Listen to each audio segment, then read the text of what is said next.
gran gusto de saludarlos en este nuevo programa de Corrientes del Pensamiento. Y tengo hoy la satisfacción de que estamos para analizar, para evaluar y para emitir opinión, que yo la he emitido, y también mi querido amigo al cual me estoy refiriendo, que es el doctor Daniel Desein, a quien conocí hace varios años cuando presidía ADEPA. Hoy es el presidente de la Comisión de Libertad de Prensa de ADEPA. Hemos tenido tantos encuentros con Daniel, el hombre que representa a la Gaceta de Tucumán y que es representante regional de la Sociedad Interamericana de Prensa. Un hombre que integra además por Argentina el equipo de los diarios del mundo, lo cual implica una enorme responsabilidad y demuestra a las claras su vocación por defender la libertad de prensa, que a veces hay que ponerle un poco de ¿cómo diría yo?, de límites para que no nos excedamos en tener una posición categórica de un lado y totalmente desactualizada del otro. Creo que en esto con Daniel solemos hablar y convenir que tiene que haber un equilibrio por el cual la libertad de prensa se defienda, se procure que tenga plena vigencia. Y por eso, qué mejor que hablar con vos hoy, Daniel, y te agradezco enormemente tu presencia en Corrientes de Pensamiento. ¿Cómo estás, Pocho? No, te agradezco yo mucho, como siempre, la invitación. Ya hemos hablado varias veces, así que te dejo a vos que te explayes con respecto al tema NICS, en primer lugar, pero te aclaro ya que también vamos a hablar de la situación institucional, política, ante las elecciones próximas, donde no hay tantas ideas, pero trataremos de que vos aportes unas cuantas, porque las tenés en plenitud. Sí, cómo no, Pocho, sí. Mira, justo en estos días se está iniciando la Asamblea de la Sociedad Interamericana de Prensa, ¿no?, que nuclea a 1.300 medios de todo el continente, y en esas reuniones se repasa lo que pasó en el semestre, país por país. A mí me toca ya hace muchos años prestar informes sobre la Argentina, y el caso más resonante de este semestre es el de NIC, y de los más recientes también. Hay muchas cosas, por supuesto, cuestiones que tienen que ver con algunos excesos de la pandemia, toda la persecución judicial contra ciertos periodistas. El caso más emblemático sigue siendo el de Daniel Santoro, que se lo desprocesa, se lo vuelve a procesar, tiene como una espada de Damocles sobre su cabeza, y es un mensaje a todo el periodismo de investigación que se mete con el poder y con los casos de corrupción en particular. Pero lo de NIC, creo que ha sido muy sensible, ha tenido muchísima repercusión, porque es una muestra clara de las maniobras intolerantes que se pueden hacer desde el gobierno, ¿no?, frente a casos de vulnerabilidad. En este caso, un ciudadano como NIC, que se expresa a través de los medios de comunicación con sus viñetas humorísticas, donde muchas veces hace críticas, ¿no es cierto?, a políticas gubernamentales. En este caso, lo que ocurrió fue una respuesta del ministro de Seguridad, Aníbal Fernández, a un comentario que hizo NIC en Twitter criticando la política de subsidios, ¿no? Entonces, siempre es grave, por supuesto, que desde el gobierno se intente acallar voces, mostrando con demostraciones de poder, ¿no?, y maniobras que pueden ser intimidantes cuando se manifiesta algún tipo de disenso. Eso es lo primero que pasó. Pero después había otra vulnerabilidad, que es la alusión a las hijas de NIC. Y yo creo que eso cruza los límites, las barreras que tenemos todos los argentinos, los ciudadanos en el mundo en general, respecto de las cosas que no se pueden hacer, ¿no? Nos recordó inmediatamente las típicas mensajes mafiosos, ¿no?, escenas como las del Padrino, ¿no?, donde con los familiares y con los hijos en particular, que es lo más sensible, lo más delicado que tenemos todos, sabemos que no se juega, y mucho menos se desliza una amenaza como esta. Entonces me parece que esa actitud mereció el repudio generalizado, pero incluso rechazo de muchos referentes y funcionarios de su propio espacio, ¿no? El jefe de gabinete repudió, dijo que eran muy desafortunadas esas expresiones, el candidato Santoro, etcétera, pero lo que más sonó, creo yo, fue el silencio presidencial, porque efectivamente todo ministro depende de un presidente, que ese es quien lo designe y quien debe removerlo, y no tuvimos la palabra presidencial allí, ¿no? Y lo que quedó, en definitiva, fue una práctica impune de un ministro que se ha caracterizado por los exabruptos, por los excesos, por la violencia verbal, y sabemos que siempre eso es peligroso. Pero creo que también, Pocho, y ahí me decías que vamos a hablar sobre la situación institucional, lo que muestra también es el quiebre de una coalición, porque no sabíamos ese ministro a qué jefe político debía responder. Al presidente, como institucionalmente corresponde, a la vicepresidenta, porque está más ligado a ese espacio dentro de una coalición fracturada a partir del desastre electoral de las PASO, ¿no? Creo que el peronismo en este momento está en un momento de reconversión, de replanteos, de grandes crisis internas, ¿no? De cruces y de una batalla por definirse y por tratar de adjudicar culpas, que bueno, seguramente tendremos un panorama más claro a partir del 14 de noviembre con las elecciones generales, ¿no? Si se repite el mismo resultado, quizá haya llegado el momento de un cambio de forma, un cambio de piel del peronismo. Mira, Daniel, vos lo tenés como jefe de gabinete, un hombre gobernador de tu provincia, pero también yo sostengo una cosa, no sé si vas a estar de acuerdo, pero es mi postura. A veces estamos en esta pelea tremenda de que porque uno dice una cosa, el otro dice totalmente lo contrario. Dios quiera que esto no llegue a profundizarse en el sector periodístico, porque vos y yo hemos sido permanentes defensores de la libertad de prensa, la libertad de expresión. Y a vos te consta que cuando me tocó ser presidente de la Comisión de Libertad de Expresión del Senado Nacional, yo he defendido y conocés mis dos proyectos que creo que tuvieron después, no es que creo, tuvieron estado constitucional en la reforma 94. Pero a veces, a mí me ocurre, esto no quiere decir un rato, hay algunos periodistas que con tal de quedar bien con determinadas personas, asumen actitudes que no son las que corresponden a mi criterio. Yo creo que debe haber una actitud de conciliación nacional, de entendimiento nacional, de diálogo permanente. Y algunos no tienen que aprovechar estas circunstancias para a veces expedirse en forma hasta descomedida o diría rayana con la mala educación. Yo creo que tenemos que ser más serios, tenemos que ser objetivos, tenemos que tener una actitud superadora, en definitiva.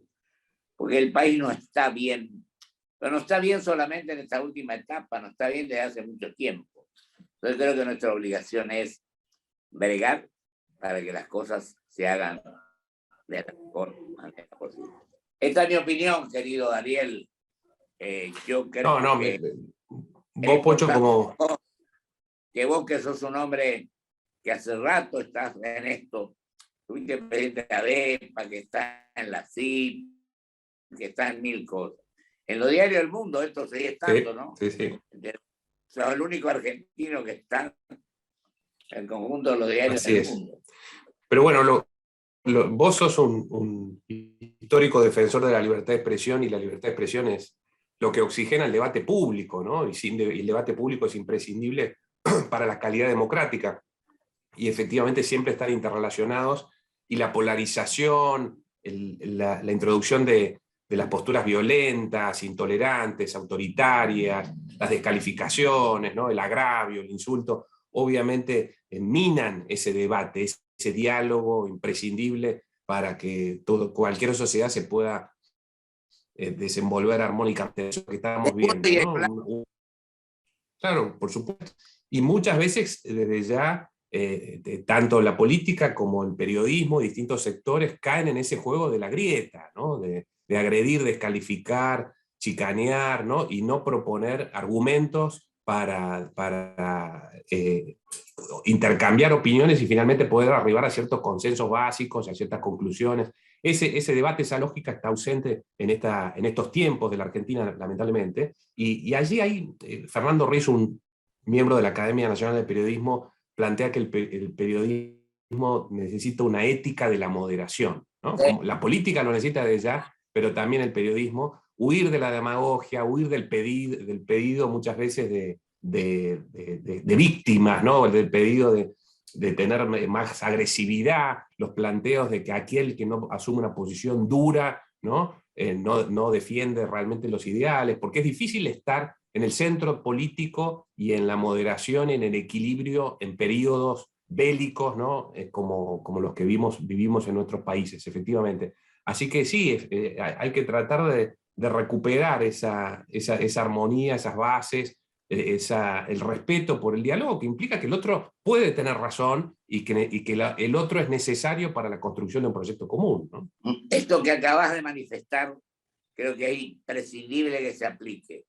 Vos decías que lo importante es no creerse siempre dueño de la verdad, o que el único que tiene razón es el que manifiesta lo que se le ocurre, sino que podemos también analizar, evaluar, comprender que otros que a lo mejor no coincidan con nosotros estén en lo cierto. Y tenemos que tener la humildad para reconocer que esto puede darse.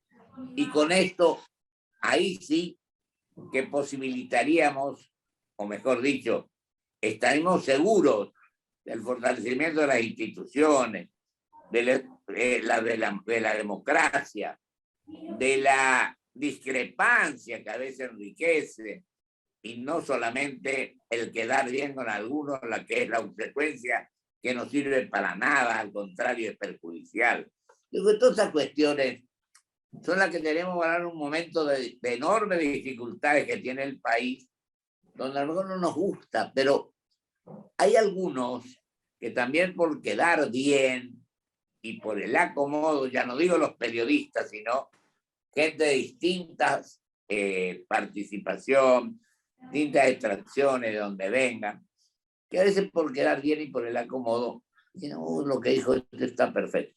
Y no es así, tenemos que ser sinceros, tenemos que tener la humildad para decir las cosas como son, pero además tenemos que bregar por el bien común, tenemos que tratar de que entre todos logremos transitar el mejor de los caminos y no el que le conviene al que manifiesta las cosas o que lleva a cabo las cosas. Yo creo que no tienen que primar los intereses personales, sino los intereses colectivos de todos. Decías algo interesante, que es aquellos que se creen dueños de la verdad, ¿no? Y en la democracia, la verdad es una construcción colectiva, ¿no? La democracia requiere de todas sus partes para funcionar adecuadamente. Y creo que una luz de esperanza que tenemos en la Argentina, donde tenemos tantos puntos oscuros, ¿no? Con nuestra fragilidad económica, institucional y demás, es que si miramos la región, las elecciones del 16 de septiembre, las PASO, fueron un voto mayoritario por la moderación, ¿no? Creo que ese es uno de los análisis posibles.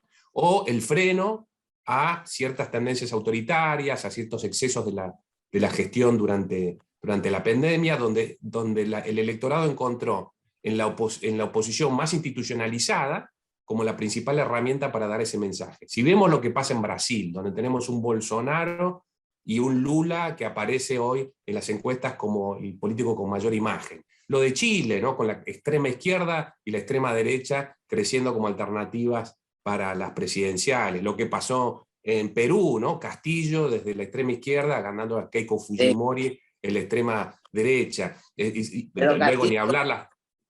Dani, pero Sí. Castillo pues reconoce que se excedió y modifica su gabinete, ¿no? Sí, desde ya. Pero digamos, el voto... gente que se equivoca, reconozca su error y trate de recomponer muy bien las cosas. Es así. Pero fíjate lo de Perú, el voto de Castillo, ¿no? O el balotaje de Castillo con Keiko Fujimori, es porque el centro político estaba fragmentado, ¿no? Estaba dividido en distintas opciones políticas en lugar de confluir en una alternativa moderada. En Brasil lo mismo, se fragmenta el centro y ocurre eso. Entonces, el centro político, que es el lugar de encuentro, ¿no? De la moderación, de la construcción colectiva, ¿no? de las coaliciones, de las políticas de Estado, de la base para las políticas de Estado, que vos siempre repetís, es vital cuidarlo. Y yo creo que las PASO mostraron eso. Fíjate que las dos coaliciones que sacaron el 80% de los votos son dos coaliciones con los dos partidos históricos, con el peronismo y el radicalismo, y dos facciones nuevas, pero que ya tienen mucha historia, como son el PRO, ¿no es cierto?, dentro de Juntos por el Cambio, y el kirchnerismo, que ya tienen presidencias y 20 años de trayectoria en la dirigencia y en la conducción en la Argentina. No fueron las nuevas figuras, los Milei de la política, digamos, por más que hicieron una buena elección, pero muy lejos están de ser una opción de poder real todavía, como sí ocurre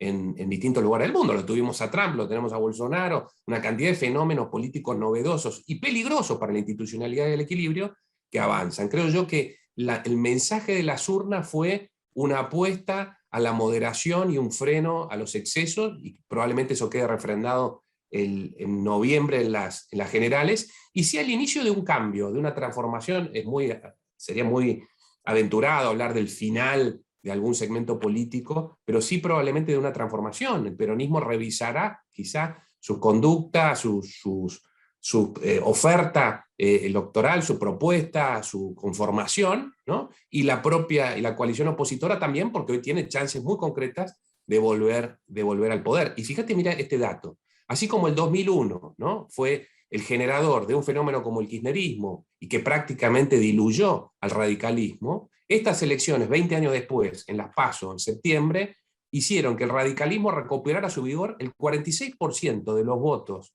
de Juntos por el Cambio, que sacó casi 9 millones de votos, corresponden a candidatos radicales. Resurge el radicalismo después de 20 años como opción concreta, ¿sí? Por otro lado, el final de Macri nos había dejado la incógnita si la oposición, en este caso, si Juntos por el Cambio, iba a poder ser una alternativa de poder real. Y ahora vemos que sí, efectivamente, bajo el liderazgo de Horacio Rodríguez Larreta, 2023 asoma como el gran candidato, aunque falta mucho, pero asoma como el gran candidato después de estas elecciones.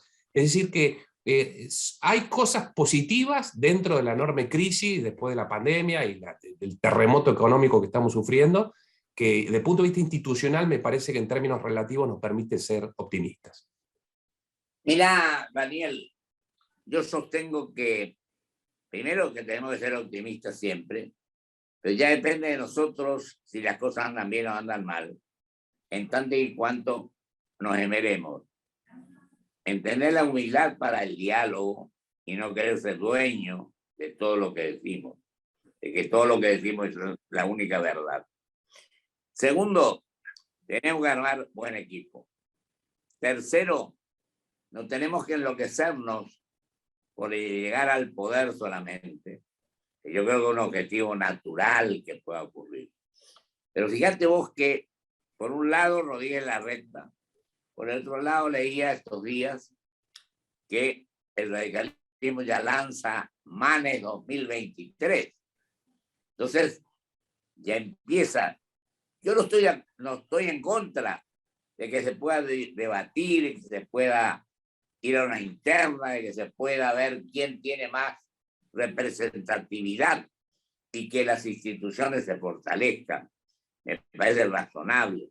Se tiene que terminar la designación a dedo. Se tiene que terminar, a mi criterio. Tiene que haber internas. Están las PASO, que ahora son grandes internas. Pero no sé si los partidos, que también tienen la obligación de llevar a cabo entre sus afiliados o extrapartidarios, cuando las cartas orgánicas aceptan extrapartidarios, también pueden participar. Esto es lo que yo creo que hay que aplicar. Acá estamos cansados de que viene una persona y dice fulano va a ser el candidato y ese sigue siendo el candidato. Fíjate vos que del 83 a la fecha, la más grande elección interna que hubo en el país, independientemente de que uno coincida o discrepe con ello, fue la de Carlos Menem y Antonio Cafiero. Esta es la verdad, que fue la gran interna que hubo. Cuando gana Menem y es presidente de la Nación, después de ser 2 veces gobernador de La Rioja. Menem Duhalde contra Cafiero de la Sota. No sé qué opinamos de eso. Sí, sin duda, ¿no? Y es un momento, fue una elección sorprendente, ¿no? Con un Menem desconocido para muchos, que arrasó y que luego hizo un gobierno que también sorprendió, ¿no? Porque no estaba en la plataforma electoral, anunciaba cosas muy distintas a las que terminó haciendo y representó una de las metamorfosis del peronismo, ¿no? Una de las caras del peronismo que marcó sin duda a una década. Luego tuvimos el kirchnerismo con otra década larga. Fíjate vos que el kirchnerismo es la facción dentro del peronismo, desde el 45 a la fecha, que más tiempo ha gobernado la Argentina, más que el propio fundador, más que Perón, ¿no?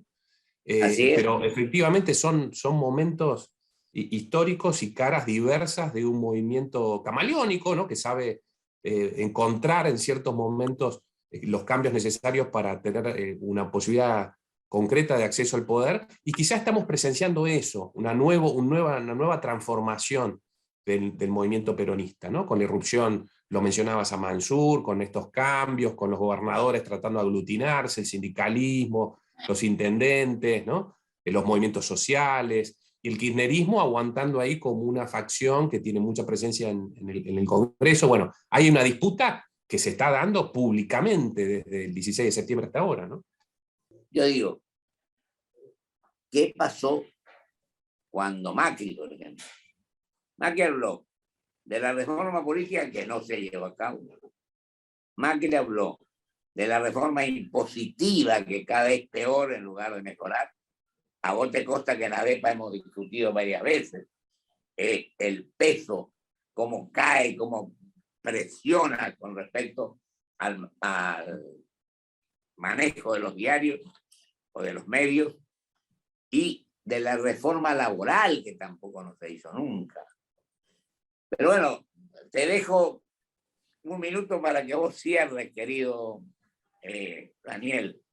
Bueno, Pocho, mencionabas, hacías referencias al menemismo, y a mí me hace acordar lo que están diciendo muchos economistas en estos días, y es que nuestra situación económica se parece mucho a la de fines de los 80, ¿no? Juan Carlos Torre, con su libro, en su experiencia durante la gestión alfonsinista, ¿no? Gerchunov, bueno, muchos son los que comentan que este clima de aceleración inflacionaria, de crecimiento del déficit y demás se parece mucho, y que por lo tanto lo que se viene es algo parecido al menemismo original, ¿no? A principios de los 90, algún tipo de plan de estabilización que ponga algún freno, como fue en su momento la convertibilidad, es decir, un giro hacia la ortodoxia, y ahí aparecen personajes como el jefe de gabinete, a quien Jorge Gassis llama el menemcito, ¿no? Es decir, como si viniera una renovación peronista, noventista, ¿no? O más ortodoxa, muy lejana a las ideas del kirchnerismo. Así que quizá estemos viendo ese tipo de situación, ¿no? Cómo el pasado se hace presente en el contexto actual con características muy similares. Lo triste es que seguimos repitiendo los mismos errores. Cuando el mundo superó la inflación, nosotros y pocos países como Venezuela seguimos con los mismos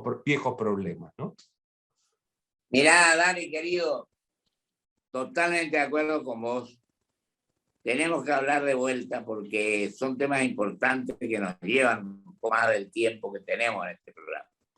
Yo te mando un abrazo enorme y cuídate mucho. Un abrazo grande. Estamos ahí, nos vemos. Saludos a la gente. Muchas gracias. Enorme. Vamos a un corte y vuelvo con mis conclusiones.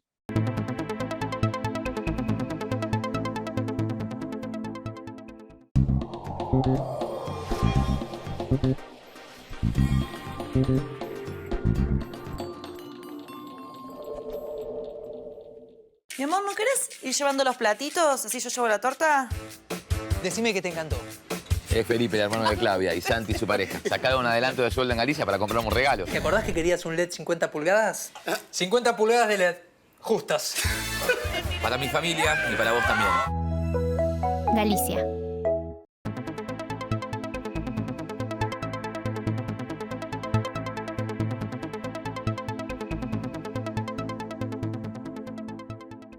Grupo Petersen, desde 1920, construyendo el país.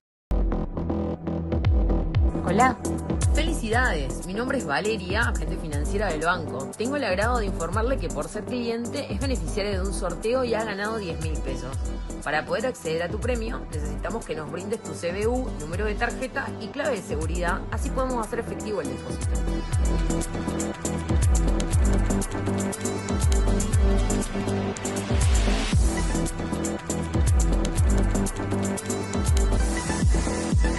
Energía renovable para renovar nuestro compromiso. Por eso en Toyota, como parte del desafío medioambiental 2050, nos asociamos con YPF Luz para producir con energía 100% renovable en nuestra planta de Zárate.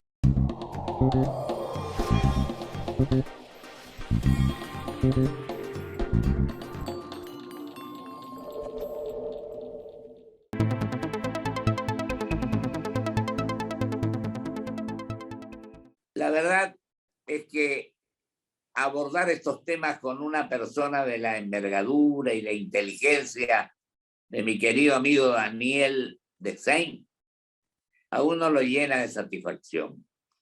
Podemos hablar en serio, podemos sincerarnos, decir las cosas como son. Y digo que cuando hablábamos hoy de que tenemos que tener una actitud superadora, no quedarnos en la confrontación, en profundizar la grieta, sino los argentinos tenemos la obligación y el compromiso de respetar la opinión de todos. Esto no quiere decir que no discrepemos, podemos discrepar, pero tenemos que ser celosos, respetuosos de lo que piensan los demás y no creer que lo que decimos nosotros nomás es lo que vale. Por eso, si tomamos ese camino, si tomamos ese sendero, si nos convencemos que todos cometemos errores y que tenemos la obligación de enmendarlos de la mejor manera posible para beneficiar al país y a la gente, creo que sería uno de los motivos fundamentales de tener un proyecto serio donde las ideas fluyan y donde podamos entendernos cada vez más, tratando de que nuestro querido país, de esta situación apremiante por la que estamos transitando, vayamos a convertirnos en la fuerza que fuimos, en el país que se inserta en un mundo globalizado y que tiene personalidad y capacidad para también opinar con seriedad y con espíritu patriótico. Muchísimas gracias. Hasta el próximo programa, si Dios quiere.